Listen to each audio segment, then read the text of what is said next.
এক জায়গায় আছে পুরা বাংলাদেশের লোকজন। ওই জায়গার মধ্যে আলহামদুলিল্লাহ 122 দিনের তশকিল হয়েছিল আমার। তো আমি তো আসলে যাইতে চাই নাই, আল্লাহ পাক কুদরতি ভাবে তিনার ফায়সালা অনুযায়ী ওই জায়গায় যাওয়ার ব্যবস্থা করে দিছিলেন আর কি। তো বিশেষ করে যে ভাইদের চেষ্টা প্রচেষ্টায় যাওয়া হয়েছে, ওই ভাইদের জন্য দোয়া করে আল্লাহ ওনাদেরকেও যেন এই পাঞ্জর এলাকায় সময় লাগানোর তৌফিক দান করেন আর কি। কারণ হলো মেহনত আর মেহনতের হাকিকত বুঝে আসে যখন এই পাঞ্জর এলাকায় যায়। যাওয়ার আগেই ওই এলাকার মধ্যে কিছু ভাইরা ছিলেন যারা ওই কথাগুলো চালাইছে যে অমক আসতেছে, অমক অমক গুমরা আরো যারা আছে। তো যার কারণে কিছু মাহল সাজগার ছিল না, মুআফিক ছিল না। আলহামদুলিল্লাহ যাওয়ার পরেই কাশিমপুর 2, তো 4-5 দিন মেহনত করার পরে দেখি যে প্রথম দিন 10-15 দিন জড়ছে, পরের দিন 1-150 জমে গেছে। ওই 1-150 মেহনত করে প্রত্যেক দিন দাওয়াত দিয়ে কয়েকশোর মজমা, প্রতিদিন 10টার থেকে 11:15 পর্যন্ত 1 ঘন্টার একটা মজলিস হইতো। সেই মজলিস শুধু দাওয়াতের কথা, ইমানি কথা, আখিরাতের কথা, আল্লাহ পাকের রুবিয়াতের কথা, বরকতের কথা বললে 10-15 মিনিট কথা বললেই পুরা মজমা একবারে সুনসান হয়ে চুপচাপ হয়ে নীরবে আল্লাহর কথা শুনতো আর নিজেদের গুনাহগুলো অপরাধগুলো সামনে আসতো। অনেকে আছে মজমার মধ্যে হাওমা করে পর্যন্ত কাঁদতো। পুরা মজমা তওবা করত এবং পিছনের অন্ধকারে জীবনে আর ফিরে যাবে না, সামনে তারা আলোর পথে, হেদায়েতের পথে, দাওয়াতে কারে নবুয়ত, হেদায়েতের মেহনতের দিকে চলবে। খোলা কথা তাদের সামনে হয়েছে, কোন ডাইন বামের কথা হয়নি, সির্ফ দাওয়াতের কথা, নবীদের কুরবানিদের কথা, কুরবানির কথা আলোচনা হয়েছে। আমি যে কয় মাস ছিলাম প্রতি মাসেই আলহামদুলিল্লাহ 3 দিনের জামাত বেরিয়েছে ওখান থেকে। এক এক জামাতে 250-300 করে সাথী। জেল কোর্ট যে নিয়ম আছে ওই নিয়ম মেনেই আলহামদুলিল্লাহ সময় লাগছে। ওই 6টা কাশিমপুর 2-এ 6টা বিল্ডিং আছে, 6 তলা। এক বিল্ডিং থেকে সাথী হয়ে আর এক বিল্ডিং এ।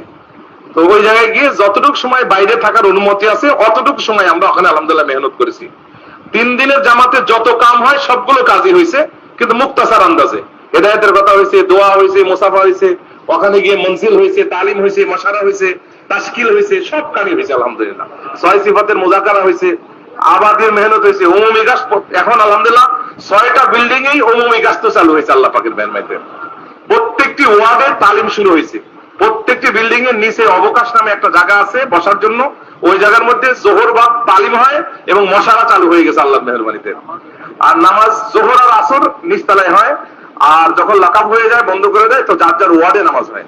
আগে 2-3টা ওয়ার্ডে জামাত হইতো, এখন আলহামদুলিল্লাহ সব মিলে প্রায় ওয়ার্ড আছে হলো 6টা বিল্ডিং এ, এক একটা বিল্ডিং এ 21টা করে ওয়ার্ড। মোটামুটি আমাদের 50টা ওয়ার্ডের উপরে তালিম এবং মশারা শুরু হয়ে গেছে আলহামদুলিল্লাহ। ফাজলে আমল এবং মুনতাখাব হাদিসে তালিম মশারাও শুরু হয়ে গেছে। কিতাব আছে, পর্যাপ্ত কিতাব আছে। ভিতরে আমাদের বিডিআর সদস্য ভাইরা যারা আজকে 16 বছর 17 বছর জেলে আছে, এদের মধ্যে 2-3 জন আছে আগের থেকে সময় লাগানো, ওনারাই মূলত মেহনতটা ধরে রাখছিল। আলহামদুলিল্লাহ আমাদের যাওয়ার পরে ওনারা অনেক খোরাক পেয়েছে এবং প্রচন্ড আকারে মেহনতের রাবরি পেয়েছে, কারণ ওরা তো 17 বছর বাইরের আলো দেখে না, যার কারণে মেহনত যত পড়াটা ওনাদের সামনে নাই। বর্তমান যে তাকাদাগুলো চলছে, তাকাদাগুলো ওনাদের সামনে রাখা হয়েছে, আর ইশারা ইঙ্গিতে পুরা এতাত, নিজামুদ্দিন, ইমারত, এই বিষয়গুলো খোলাসা করা হয়েছে। অল্প কিছু আমাদের হযরত, আমাদের ভাইরা ছিল আর কি, মুহাদ্দিনরা, ওনারা চেষ্টা করছে যে যাতে করে মেহনতটা না করতে পারি।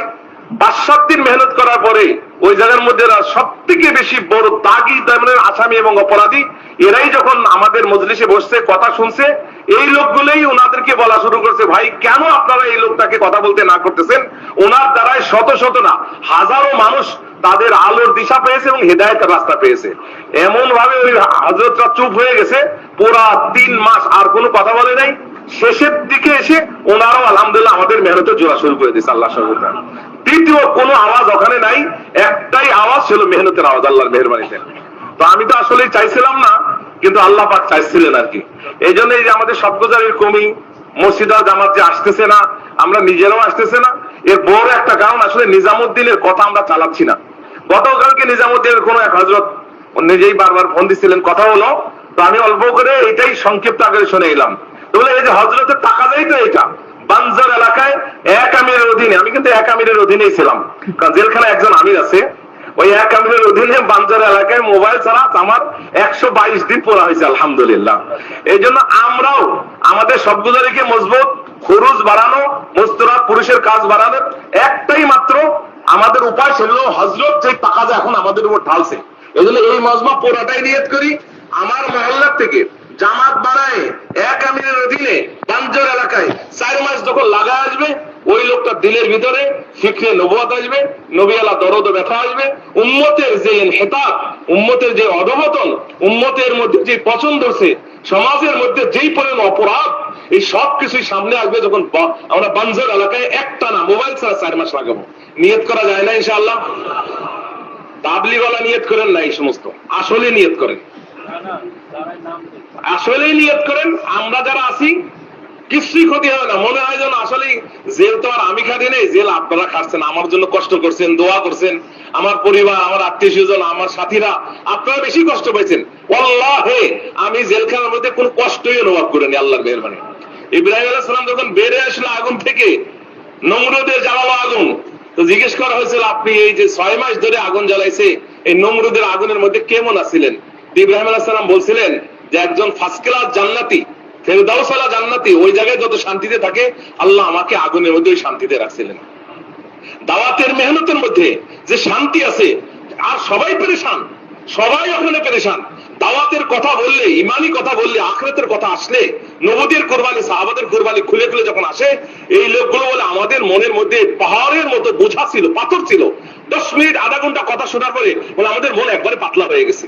কত মানুষ আমাদের ঘুমাইতে দিত না, সকাল থেকে নিয়ে আসর পর্যন্ত আমি যে রুমে থাকতাম অথবা যেখানে প্রোগ্রাম করতাম, মানে হ্যামলনের বাসিওয়ালার মতো একবারে এসে ভিড় জমে থাকতো। কারণ তাদের দিলের ভিতরে ব্যথা, তারা কষ্টে আছে, জেলখানার মধ্যে নিজের পরিবার থেকে দূরে থেকে যে কষ্টটা, আলহামদুলিল্লাহ ইমানি মেহনতের কারণে, দাওয়াতের মেহনতের কারণে ওই চাপা খুব দূর হয়ে তারা ফুর্তিলি মিজাজ হয়ে গেছে সবাই। যখন আমি পরশুদিন বের হয়ে আসি আল্লাহর মেহেরবানিতে, আপনাদের দোয়াতে, পিছনে 150-200 সাথী একবারে গেট পর্যন্ত আসছে, অথচ কয়েকটা জায়গায় আসার নিষেধ আছে কারা কর্তৃপক্ষ থেকে, ওগুলো না মেনে চলে আসছে, আমাদের হুজুর চলে যাচ্ছে। এমন কান্না কানছে মনে হয় যেন ওই মানে মা বাবা মরে গেলে যেমন হিসকি বেড়ে কাঁদে সাথীরা। কয় আপনি ছিলেন, আমাদের অনেক কষ্ট লাগু হয়েছে, আপনি চলে যাচ্ছেন, কিভাবে আমরা কি করব? এই জন্য আমরাও নিয়ত করি ওই জায়গার নিয়ত কমসে কম না করি, কারণ ওই জায়গার নিয়ত করা ভালো না। ইউসুফ আলাইহিস সালাতু ওয়াস সালাম যখন আল্লাহর কাছে বললেন, ক্বালা রাব্বি সিজনি আহাব্বু ইলাইয়া মিম্মা ইয়াদউনানি ইলাইহি, আল্লাহ জেলখানাই আমার জন্য ভালো, ওই লোকরা ও আমাকে যেই দিকে আহ্বান করছে, ডাকতেছে, ওই কাজের তুলনায় জেলখানা আমার জন্য ভালো। তো সাথে সাথে আল্লাহ পাক ওহী নাযিল করলেন, হে ইউসুফ তুমি আসিজনু আহাব্বু ইলাইয়া, জেল আমার জন্য ভালো, এই কথা না বললেই তুমি পারতে, কারণ জেল কোনো ভালো জিনিস না। তুমি আল্লাহর কাছে আফিয়াতের জন্য দোয়া করতে, তো ওদের থেকেও বাঁচাই দিতাম, আবার আফিয়াতেও দিয়ে দিতাম, জেল থেকেও বেঁচে যেতাম। এজন্য আল্লাহ পাক আমাদেরকে এবং আমাদের দুশমন যারা আছে তাদেরকে আল্লাহ পাক জেলখানার থেকে হেফাজত করেন। বাকি একটুক নিয়ত করতে পারি কিনা যে বাঞ্জার এলাকায় মোবাইল ছাড়া আমি 4 মাস লাগাবো, নিয়ত করা যায় ইনশাআল্লাহ? আমি আপনাদেরকে মজার একটা কথা শোনাচ্ছি, এই 4 মাসে আমার ব্যক্তিগত শারীরিক মানসিক তো কোনো সমস্যাই হয় নাই, দুনিয়াবি এবং দিনই আমার একটা মাদ্রাসা প্রতিষ্ঠান আছে, কোন দিক দিয়ে আল্লাহ লোকসান করে নাই, আরো 10 গুণ বেশি পোষায় দিচ্ছে আল্লাহ পাক। যারা আল্লাহ দিনের মেহনত করবে আল্লাহ তাদেরকে দুনিয়াতেও পোষাইবে, আখিরাতেও পোষাই দিবে। কে কে নিয়ত করলাম আমি ইনশাআল্লাহ খুব জলদি সময়ের মধ্যে মহল্লার থেকে বা হালকার থেকে 4 মাসে জামাত বানায় বাঞ্জার এলাকায় মেহনত করবো।